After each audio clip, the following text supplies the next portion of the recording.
daawwattoota keenya kabajamoo haala yeroo irratti ibsa gabaabaa akka nuuf kennaniif ajajaa olaanaa ABO Jaalmarroo Dirribaa qabannee isiniif dhiyaannee jirra. Isin keessummeessuun ogeessota irraata biyyoolessa Oromiyaa waliin ani Daandii Elamooti. Jaalmarroo akkam jirtuu? Baga nagaan walitti deebine. Ayyee Jaaldaandii, atis akkam jirtaa? Baga nagaa taate, baga nagaa walitti deebine. Ayyee iddoo galatoomaa. Egaa namoonni baay'eenis karaa keessoo nuuf dhiyeessaa jedhanii gaaffii baay'ee nuuf dhiyeessaa turanii haala yeroo irratti jaajii tokko tokko dhaabnis haaluma deemaa jiru irratti maal jedha ka jedhu sana xiyyeeffanna dhaggeeffattootaaf daawwattoota keenyaa qabxiilee ibsa akka irratti nuuf kennanii barbaanne of harkaa qabnaa. Qabxii sadan tokko isa waliin kan ka'ani.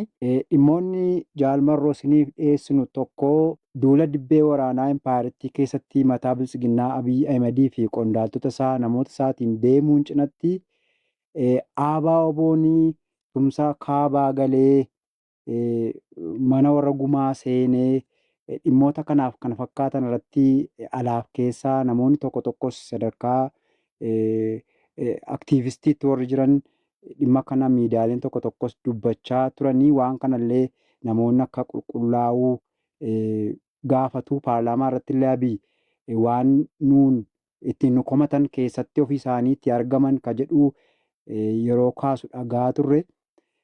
Kanarraa akka kaastan barbaanna. Inni biraan Itoophiyaan takka mari'achaa jirti jedhu sun osoo furmaatallee gar tokkotti otoo hin deemnee waan isaatu osoo hin baramne amantaan osoo irraa hin argamne filannoo geggeessinaa waan jedhutu deemaa jira. Haalli filannoo amma Biltsiginnaan geggeessuuf deemu keessumaa qilleensa lolaa fi urrii lola biroo jiru keessatti hiikoof faayidaan isaa maalii? Akka Oromoottis haa ta'u akkuma Impaayiritti keessatti sabatiinsa fiduu waan jedhu keessatti maal jedhaa dhaabni akka hoogganaatti kan akkamiin ilaaltani waan jedhudha. Inni biraan dhiibbaa waraanni kun burjaajii olii tokkoffaa irratti isin kaasuuf deemtanii fi kanneen haala Impaayiritti keessatti deemaa jiru wal qabatee uummata irratti mul'achaa jiru. Kan immoo lolli asa deema jedhamu kanaan sodaatamaa jiru. Keessaaf alatti wanta deemu lolli alaallee ni hirmaata jedhamee haasa'amu keessatti yaaddoo burjaajii garaagaraa namoonni irratti yaada kennaniif keessatti sodaataa jiran.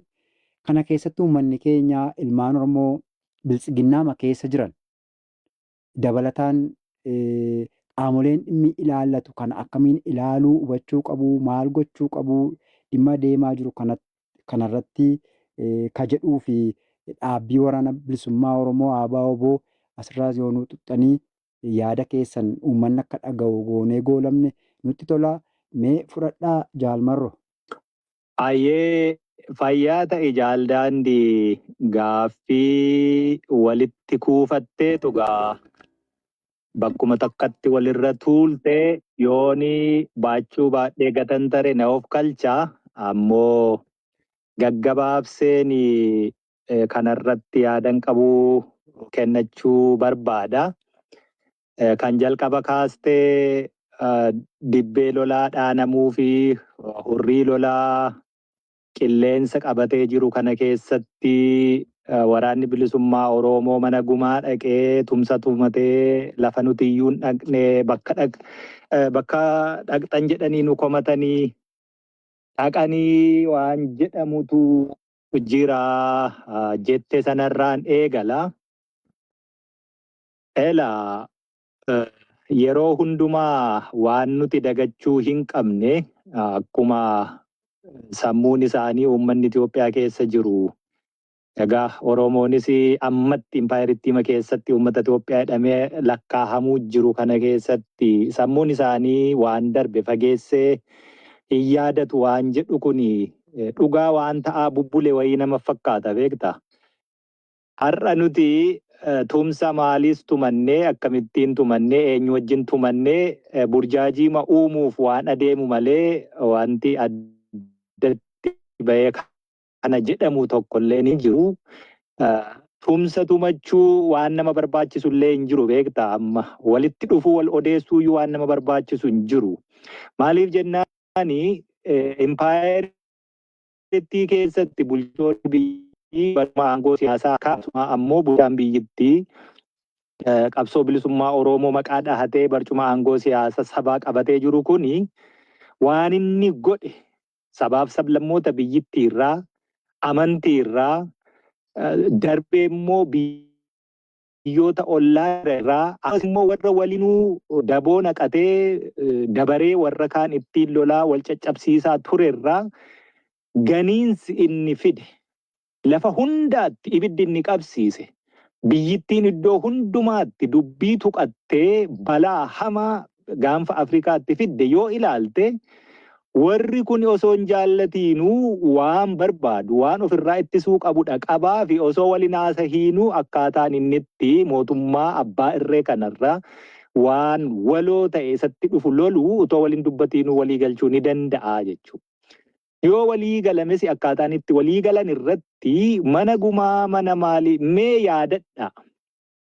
Uummanni Oromoo takkaa gaafa Qeellam Wallaggaa keessatti naannoo magaala bulchiinsaa Qeellam naannoo Horoo Dongoroo Gaara Kormaa kallattii gara Somboo Burii achirraa tarkaanfattee gara Beegii achirraa dabartee Mandii Najjoo Biilaa hanga ol baatee Daarimuu Naqamtee achi asii ol dabartee naannoo Nunnuu Qumbaa sanarra ol dabartee gara Shaambuu Guduruu Kombolcha Daduu Coobiitti asii ol Showaatti baatee hanga kana hundumaatti uummanni Oromoo meeshaa nama maleeyyii yookaan diroonii jennuun kan inni tumamaa ture helikoophiteraa fi miigii irraa jalqabee hanga dirooniitti lafoota maqaasii dha'u kana hanga immoo tarkaanfatee godinaalee Oromiyaa adda addaa keessatti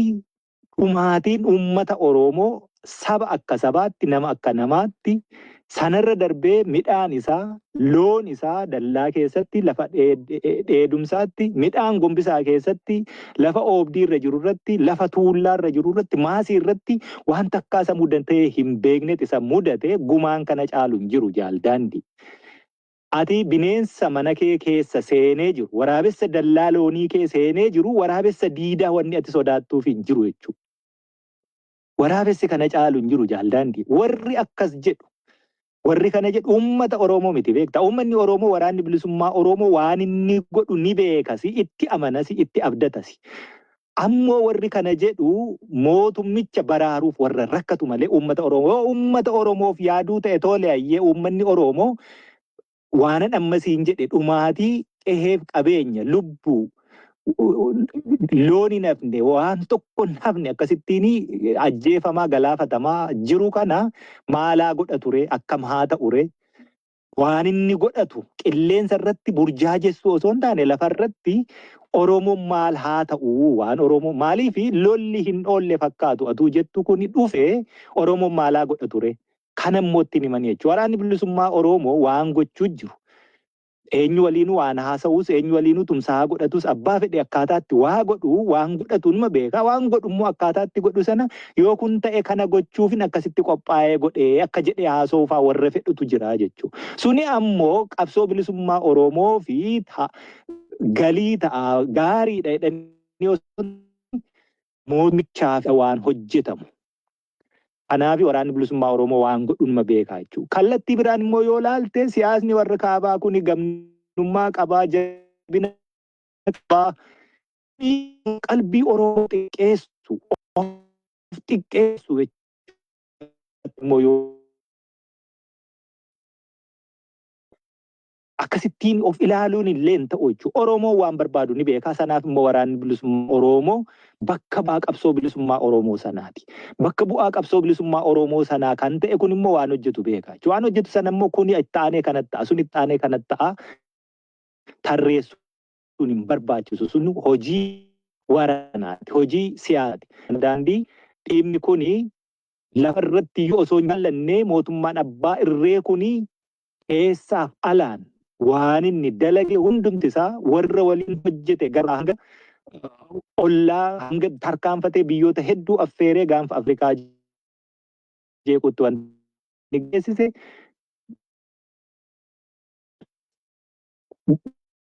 waan kamuu ilaalcha kamuu qabu waliin akka jechuudha. Waraana Oromoo immoo iyyuu hin jiru. Kana gabaabaa barbaada. Wanti eessaade waraanni bilisummaa Oromoo gahumsa qabaateetu yoo beeki eenyu waliinuu tumsas godhattes godhachuu baattes Oromooni malaa fi irree isa barbaachisu sana hin qabu taanaan homaa kallattiin keenyee fi taanaani abbaan barbaade yoo injifate Oromoon boruyyuu reebamaadha. Ajjeefamaadha, saamamaadha. Kanaafiyyuu Oromoon humna ta'uudha isa barbaachisa.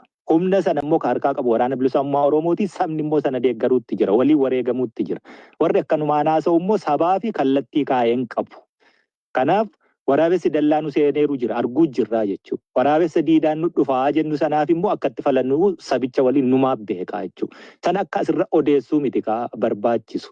Kanaaf gabaabaamatti kanan siin jedha jaaldaandi waan burjaajii akkasii kanarratti heeyyama eenyuyyuu hin gaafannu. Waraanni bilisummaa Oromoo warra kana waliin maal akka ta'e, maal akka hojjete, maalis akka asirratti hojjetame, sabarrattis maal akka hojjetame ni beekaa jechuudha. Eeggannootiin waan godhu numa godha. Kallattii biraatiin egaa osoo lolli kun adeemuu filmaanni immoo dhufuu jira jedhama. Egaayyuu gabaabaama dubbiitti qabsoo bilisummaa Oromoo kana keessatti yoo laalte jaaldaandii wanni nuti baranne qabsoorraas dhaallee ittiinis hojjenne impaayera. Impaayerri kun immoo afaan qawween ijaaramte, afaan qawween diigamti. Impaayerri waraqaa baaldhoksaatiin takkaayyuu jijjiiramtee beektu ka jedhu qabsoon bilisummaa Oromoos rakkina achii akkasii keessaatti dhalate.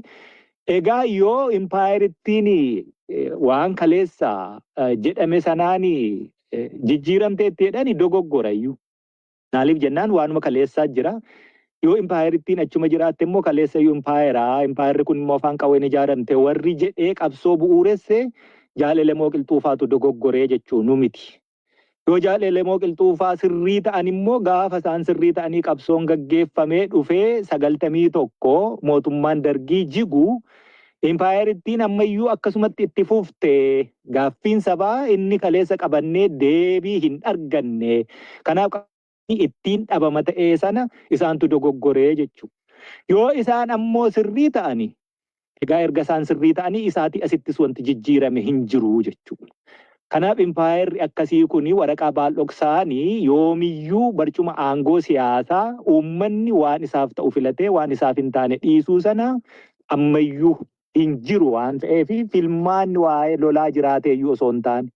Maaliif hin kanasii kaasa? Filmaata dura waan ta'uu qabutu jira.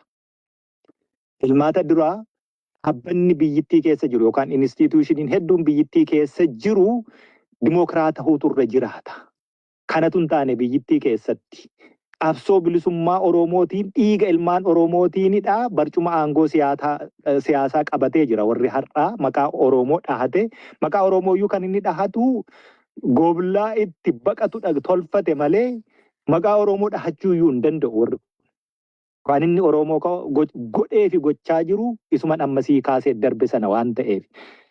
Egaa yoo ilaalte qabsooma bilisummaa Oromoo kanayyuu kaleessa gaafa nutuyyuu qabsaa'ee fidee qeerroo sanayyuu nutu hoogganee jedhanfaatu ture jechuudha. Warrumti akkas jedheeyyuu Lammaa Afaan Dammaa jedhee uummanni Oromoo gaafa Lammaa Magarsaafaa jala deeme innuu dhiisee bahe warra akkasittiin wal gane warri har'a barcuma aangoo siyaasaa harkaa qabu. Jawaar Mohaammed faayyuu immoo qabsoofneerraa Oromoodha aangootti baasne bilisoomneerraa warri jedheeyyuu dogoggorre jedhee dhiisee keessaa bahe. Warra akkasiitti har'a galaniitu barcuma aangoo siyaasaa kan uummataaf ta'uu danda'u karaa filmaataa nagaanii jijjiirama finna jedhee warri filmaata keessatti hirmaachuuf jirra jedhu gantummaan kana caalu hin jiru jechuu jaaldaandi. Gantummaa kun qabsoo bilisummaa Oromoo 2018 haala jijjiirame sana keessatti jijjiirama sanaafillee hojjechuu dandeenya jedhaniilleetu yoo goyyomaniiru ta'e. Warri jijjiirreerra jedhee dhiise argite warri achi keessatti hafe yoo gaafas illee gantuu ta'uu baate har'a gantuu jechuudha. Mootummaan kun mootummaa agartee karaa sirrii qixa dimokiraatawaa ta'ee fi fair and free election gaggeessuudha danda'a keessatti hirmaanna jechuun burjaajii guddaa uumuun suni diinummaa guddaa jechuudha. Wanni akka Dooktar Mararaa Guddinaafaa karaa nagaa qabsaa'ee hin jiru Itoophiyaa keessatti. Noobelii nagaa nama badhaafamuu qabu jechuun namni kun. Karaa nagaa bara Haile Sillaasee kaasee Dargii EPRDF hanga ammaatti waayyaale qaba namni kun. Qabsoo bilisummaa Oromoo keessatti inni iyyuu dhaabbanni isaanii karaa nagaan hin danda'amu beeki bara meeqa hirmaatanii bara kana haala hamaa jira. Instituushiniin biyyittii keessatti kanaa namaa heeyyamu hin jiru. Balballi siyaasaa dirreen siyaasaa guutummaatti duudeera jedhanii keessaa ba'anii jechuudha. Akka hin haqamne qofaa fi paartiin seenaa qabu kun bara dheeraa karaa nagaa qabsoo bilisummaa Oromoo waa gaggeessuuf yaale jijjiirama fiduu yaale kuni maqaama paartiitiin akka itti fufeellee jiraatu boruuf jecha nama tokko yookaan lama dhiyeessinee keessaa bana malee hin hirmaannu jedhanii jechuudha. Gariin ammoo fakkeenyaaf warra akka bakka bu'ummaa Amaaraa fa'aatiin paartii qabanii mootummaan kun silaayyuu yoomiyyuu barcuma aangoo siyaasaa abjuu hamaa kan qabu nugusa torbaffaan jedhame waggaa amma kanaan bita hangasitti immoo eenyuyyuu achiin han kaasu namni jedhu kuni expose goonee hanga xumuraatti waliin deemnee akka inni sirriin taane fair and free election akka inni hin jiraanne expose goonee keessaa baanaa jedhaniitiin akkasitti ejjennaa qabatanii ka deeman jira jechuudha. Kan kanarraa gadi hafee warri mootummaa kana wajjiniin dorgomnee uummataaf jijjiirama fiduu uummata argitee guyyaarraa guyyaatti du'aa oolu. Uummata argitee qeheensaa golgolaa'e haala hamaa keessa jiru kana waan akka illee hin dubbannee fi har'a dhufteetu waan bubuutuuf rifaarii yookaan hambaa lafee caccabduu barbaacha filannoon gaggeessaa. Mootummichi abbaa irree suni warra isa ajjabee deemudha barbaada silaaftu. Kunoo paartiin siyaasaa akkasittiin na waliin dorgome injifadhe jechuu fakkeessuu fi sanaafidha bajeta biyyittii qisaasaa nama goyyomsaa jechuudha. Warri kun ammoo waliin dhaabbatanii dibbee dhaananii mootummaatu jira. Mootummaan jiru kun immoo karaa nagaa filmaata gaggeessaa. Biyyi immoo biyya nagaa qabdu filmaanni keessatti gaggeeffamu jechuuf waan godhame kanaafidha. Qabsoo bilisummaa Oromoo warri bakka bu'ee akkasittiin filmaatatti deemu hamaa jechuu warri sun gantummaa hamaa reefu dhalate jechuudha. Kun haqa lafa jiru. Ololas miti. Maqaa xureessiis miti jechuudha. Kanaaf biyyittii keessatti uummanni yoo waan filachuu danda'an jiraatedha waa filata. Uummanni yoo nagaa jiraatedha waa filata. Uummanni nagaa hundumaa dursu ammoo dhaabbannoonni biyyittii keessa jiran yookaan instituushiniin biyyittii keessa jiru yoo bilisaanii filannoo gaggeessuu danda'edha akkasittiin filataa jechuu namni. Kanaaf iyyuu bara wayyaanee fa'aa yoo laalte argitee yoollee siyaasni biyyittii rakkoo qabaate uummanni illee bilisummaa isaa dhabe humnaan cunqursitee nagaaf tasgabbii fiddeetu namni bahee galuu danda'a filachuullee danda'a dhiisuullee danda'a waraqaa sanduuqaa ittiin baalot booksii sana hattee waan barbaadde gooteellee deemuuf namni nagaan bahee galuu danda'a. Amma sun hin danda'amu. Oromiyaa keessa yoo laalte lola jira. Naannolee gariis yoo laalte akkasuma lola jira. Naannoon garii immoo lolli dorrobee taa'uu jira. Haala akkasii keessatti namni hiriiree dhaabbatee eenyuun filataa. Kanaaf iyyuu waan akkasii afaan faajjii uumamu, burjaajii uumamu. Uummanni keenyis sana galmaa'ee dhaqee akkaataa inni itti nagaan filatee galuu danda'u guddoon natti mul'atu. Waraanni bilisummaa Oromoo immoo waan godhu inuma godhaa. Waraanichis waan quba qabu inuma quba qaba. Sanaaf immoo qophiin barbaachisaan inuma jira. Filmaanni afaan qawwee jirtii jechuudha. Warri kunis kan inni beeku bajeta biyyittii guutummaa guutuutti kan inni irra oolchee meeshaalee waraanaa biyyoota adda addaarra deemee fidee galchee ilmaan haadha hiyyeessaa ittiin fixaa jiru suni kanadha beeku waan ta'eef deebiinsaas kanuma ta'aa jechuudha. Egaa waan filmaataa kanaa ol waan hin jechuu danda'u guddaan hin jiru. Maal jennaani nagaan dhibee akkasiitii dhiisiitii iyyuu biyyittii keessatti filmaatumaan mootummaan jijjiirame seenaan biyyittiin impaayera taatee ijaaramtee kaasee hangaarraatti hin jiru waan ta'eef kun immoo isa baddu baasa isaatii. Namni waan darberraa hin baranne ammoo akkuma jedhame sana sammuutu fageessee hin yaaduu sana arraba sanadha mirkaneessuu taati. Kan namni namaan jedhu irra abbaan ofiin jedhu sana immoo hin jennu waan ta'eef uummanni kun waa hubatus waan argusu numa qaba. Waan itti aanee dhufu immoo walumaan kan laallu ta'a jaaldaandii. Egaa nan gaggabaabsaa gaaffiin kee inni xumuraa. Lolli kun yoo ta'e Oromoon maal gochuu qaba? Impaayeritti keessatti iyyuu sabni Oromoo akkasumas warrumti mootummicha keessa jiru iyyuu ka jetteefi lolli kun har'a miti kanaan duras ka'ee ture. Ka'ee gaafa lolaa akkitti isaanii yoo yaadatta ta'e namicha gara uummattoota kibbaa kana sirba wayii sirbu dishtaa giinaamoo maal jedhullee dhagaa baatee jilgeenfatee lolan dhaqiinaa gaafa jedhe akkitti duulame yaadatta jechuudha. Booddee immoo garuu ofuma isaanii ka'anii nagaadha maaliidhaan immoo akkatti immoo deebisanii nagaa mallatteessine jedhanii sin argitaa jechuudha. Wanti baay'ee si ajaa'iba yoo teessee ilaalte. Gaafa kuni ta'uu warri lolicha keessatti wareegama guddaa kaffalaa ture. Keessumaa irri guddeessisaa ilmaan Oromoo, ilmaan gara uummattoota kibbaa miillittii citee harkittii citee qaama hir'atee daandii irratti hafee jechuudha. Maaltu ta'ee? Kaleessa waa'ee lolaa malee waa'ee nagaa lallabiinaatti namatti duulame amma immoo waa'ee nagaa lallabaa lolli hin jiru jedhameetu warra waa'ee lolaa keessatti kana taane sana taaneedhu akkanumattiin itti duulame jechuudha. Wareegamni isaanii dhiiga saree dhiigni sareenuu gatii qabdi har'a. Dhiiga sareetiin gadi ta'ee jechuudha. Akkasittiin dhangala'ee hafe. Diidatti hafaman akka biqilaa. Kanaafiyyuu har'as kanatu deebi'ee dhufuuf jira. Borummoo waan biraas hin jedhu nagaa buusnee irra akkas taane erga dhalli namaa akka baalaa harca'e. Kanaaf osoo achi hin gahin keessumaa ilmaan Oromoo waraana keessa jiran raayyaa ittisa biyyaa jedhaman poolisii riphee lolaa, poolisii humna addaa, poolisii idilee, milishaa. Kun hundumti isaayyuu keessumaa amma uummanni dhiira namni ta'e gabaa bahee lafa qonnaa dhaqee lafa buna funaanaa dhaqee eessa dhaqee galaan jiru dachaafamee ukkaanfamee egaa qaqqabuuyyuu baanne akka seenaarraa beeknutti xumura bara dargii waan fakkaatu afasaa ka jedhanitu jira jechuudha. Uummanni kuni qawwee fudhadhaa rakkoon hin jiru dhaqaa. Garuu Oromoo humneessuu irratti ittiin hojjennaa jechuudha. Waraabessi keessaa isaa jiraatu, waraabessi diidaa isaa dhufu, Oromoon yoo humna ta'e kamiyyuu ittisuu danda'a. Saba guddaa. Sabni guddaa kuni siyaasni gamnummaa qabdi, siyaasni ganiinsa qabdi, siyaasni maalii warra jedhuun burjaa jedhee akka qawween hidhanne ta'e yeroo qawwee hidhatu immoo si'a meeqarraa hiikame akkaataa kanaanii qaanii gabrummaa addunyaa kanarratti riyyaa hin qabne keessa turuun kun hin taatu. Ammoo qaanii sana keessaa ba'uu fi falmii hadhooftuudha gaggeessuutti jirra. Falmii sana keessatti hirmaachuuf ammoo meeshaa nama barbaachisa. Meeshaa sana hidhadhaa Oromoon. Meeshaa hidhattan sana garuu waraana bilisummaa Oromoo kallattii inni kennu jalatti hiriiraati.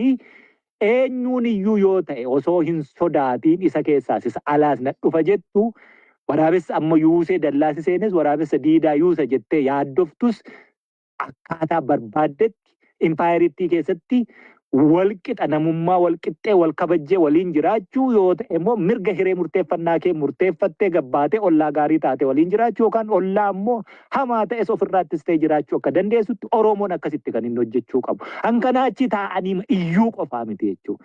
Waraana biyyittii keessatti ilmaan Oromoo jirtani keessumaa kanaan dura warri wal quba qabnu yeroo lolli dhufee Dabra Biraan maalii eessa ga'e jedhame waan jejjedhamaa turee fi quunnamtiin tutture suni ammas gara dhumaa dhufee hennaa dhiibee nama bira ga'u osoo hin taane ammarraa ka'ameetti qophaa'amuutu irra jiraata. Keessumaa milishoonni fi poolisoonni waraana bilisummaa Oromootti harka kennataa jirtanii sun karaa sirrii waraanni bilisummaa Oromoo akkasittiin dhuftanii qawwee keessan itti kennitanii harka kennattanii waliin lolla jettanii iyyuu miti. Hedduunsaa kanaan dura lola keessatti sin boojneeyyuu nagaan mana keessanitti sin deebisaa turre. Waraanni mootummaa abbaa irree deebisee qabee sin ijjeesaa ture jechuudha. Amma akkasiin ta'u waraanni bilisummaa Oromoo da'oo gaachana isinii ta'e waliin loluu irratti qophii akkasiitu jira waan ta'eef hin yaadda'inaan sodaatiinaa jechuudha. Hedduun keessan immoo akkuma isiniin jenne dhaqaa qawwee fudhadhaa akkuma jennetti qawwee sana fudhaa jechuudha. Waraanni bilisummaa Oromoo gaafa eessatti akkamittiin jedhu kallattii isinii kenne gara sanatti socho'uun dirqama ta'a waan ta'eef qawwee keessan jabeessaa fudhadhaa. Saba keessanitti dhukaasiina, haadha abbaa keessanitti dhukaasiina, ilmaan keessa waraana bilisummaa Oromoo keessadha jiru. Isaanitti dhukaasaa isiniin jechuu jiran leenjii gahaa malee rasaasa gahaa osoo isinitti hin kenniin. Baajatan qabdan miindaallee hin qabdani mana keessanii nyaadhaatii lolaa isiniin jechuu jiran biyya keessan eegdu isiniin jechuu jiran biyyi isin irraa eegdanii diinni isin irraa eegdan hin jiru jechuudha.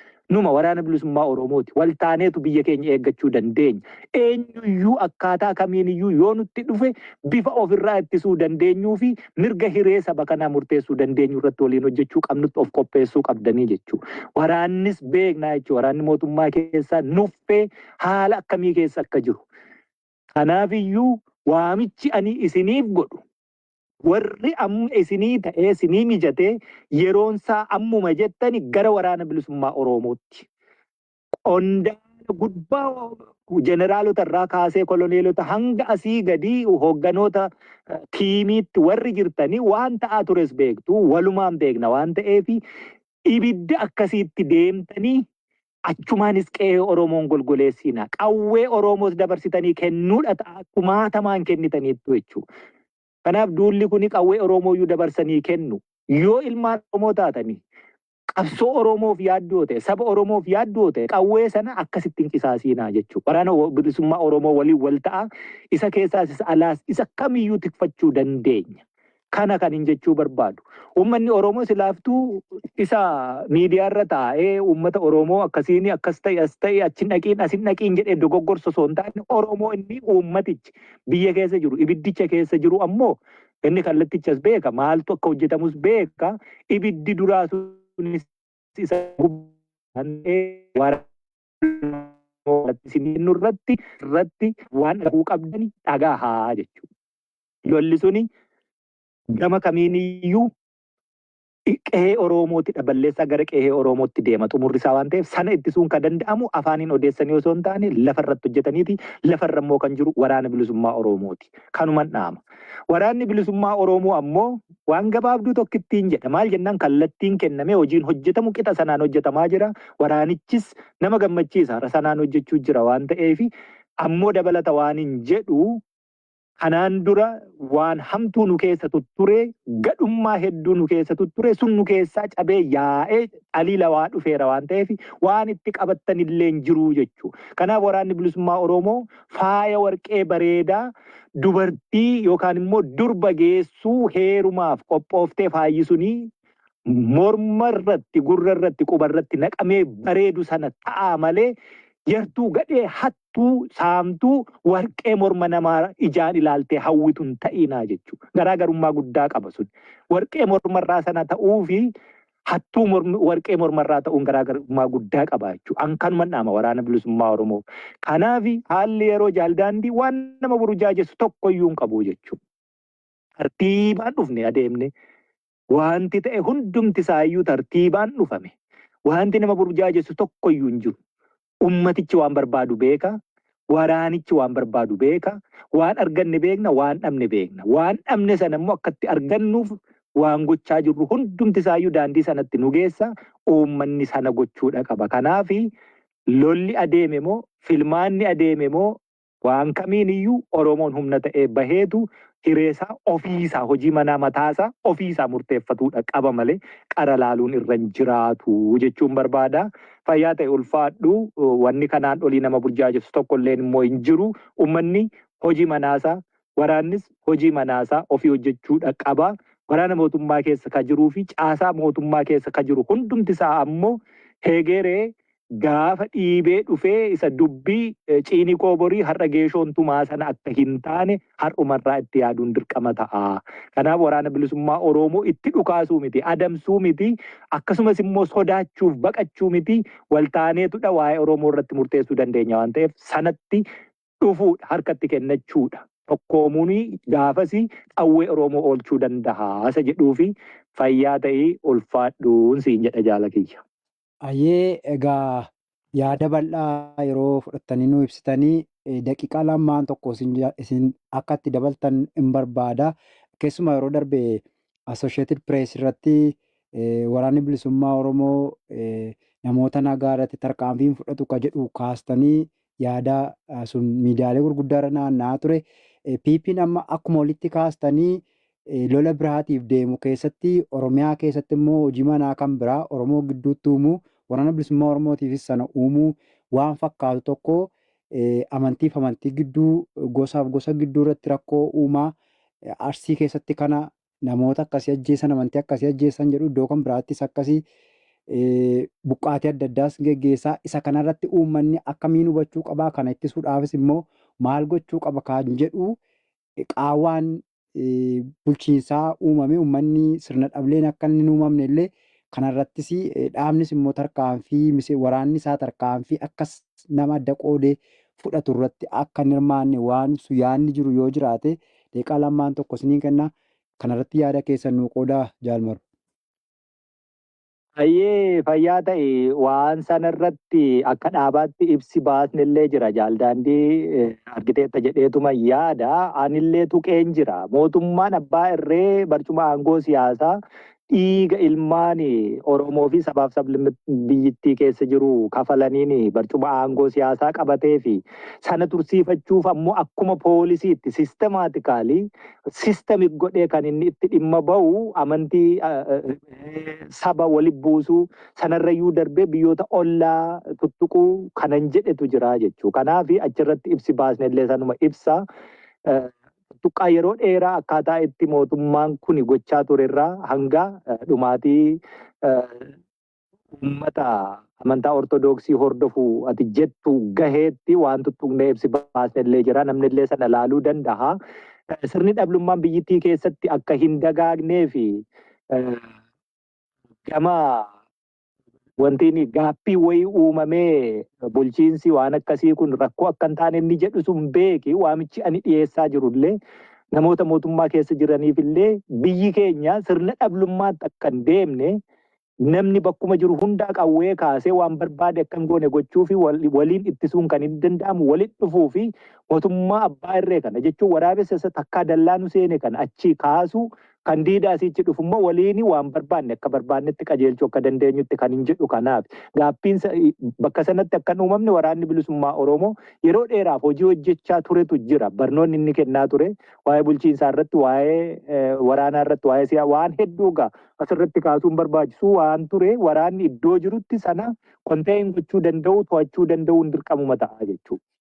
Kanaaf warri gadhummaa yeroo nu keessa jirus dalagaa ture har'as gaafa galee waraanni bilisummaa Oromoo bosonatti hafe akeekaa fi kaayyoo kaleessaarraa kaayyoo ganamaarraa maqe jennaan dhufnee jedheeti har'ammoo waan inni dalagaa jiru ergamtuu PP ta'ee waan akka ammaa kanaa jechuudha. Kanaaf iyyuu uummanni waan kana ofirra waraanni bilisummaa Oromoo bakka socho'u hundumaatti beekama. Waraanni bilisummaa Oromoo zooniilee jiru hundumaa keessatti uummatarraa dhokataa miti. Jaalabaluu jedhee maqaa keenya wajjin nu beeka uummanni. Kanaaf akkaataa inni itti dhokatee waa gochuu danda'u tokkoyyuu hin jiru beekamaadha. Warri immoo nu fakkaatee bifa akkasiitiin hojjetu kuni ammoo dhokatee hojjetu kuni ammoo nu fakkaata malee nu ta'uu hin danda'u uummatis isan beeku. Garuu immoo tooftaa kaleessa ittiin hojjetamaa turee fi dirreerra gaafa ture akkaataatti riphee lolaa of fakkeessuu danda'an tokko tokko immoo qabaa jechuudha. Sanarraa ka'eellee akkaataanitti warri waraana bilisummaatti Oromootti dhiyeenyaan hin beekne waraanni bilisummaa Oromoo nu miidhe jechuufaa danda'anillee jiraachuu mala. Kanaaf waraanni bilisummaa Oromoo warra kanarratti illee dammaqiinsaan duula gaggeessuu jirra. Hanga danda'ame sanatti dabalata uummanni eeruu kennu qe'ee tikfachuu fi gaaffii uumamuu irratti sirni dhablummaan akka hin dhalanne tolchuu irratti hojjechuudha qabaa jechuudha. Kanaaf waraanni bilisummaa Oromoo rakkoo uummata keessaa uummaticha irratti warqee bareedu mormarra jiru sanaa durba geessuutti naqatame sanaa ta'aa malee hattuu warqee morma namaarraa ijaan laaluun ta'iinii kan hin jedhe jechuudha. Gaaffii sana dhaguuta waan ta'eef jaaldaandii haganuman siin jedha. Ayee guddoo galatoomaa egaa dhaggeeffattootaaf daawwattoota keenyaa haala yeroo irratti dhimmoota uummata keessatti burjaajii uumaa jiran haala PP'n ittiin deemaa jirtu lola asa deemaa jiruuf uummanni keenya yaaddoo namoonni fi qaamni PP irratti raawwachaa jiru irraa bilisa ta'ee of ijaaree akkamiin akka humna jabaa ta'e ba'uu dabalataan burjaajii gaggeeffamaa jiru keessumaa maqaballeessii as deemaa jiru uummata Oromoo itti deebi'anii uummata Oromoo kana baasanii miidhaadhaaf saaxiluu fi Oromoo da'oo godhatanii saboota biraa miidhuu waan jedhu irratti yaada bal'aa nuuf kennitanii irra deebiidhaan maqaa dhaggeeffattootaaf daawwattoota keenyaan guddaa galatoomaa isiniin jenna. Yeroo biraallee deebinee haala yeroo irratti isin dubbisna kanarraa asirratti goolabneerra galatoomaa jaalmarroo. Ayyee fayyaa ta'atis ulfaadhu. Ayyee oraa bulaa deebanaa injifannoon uummata Oromoo.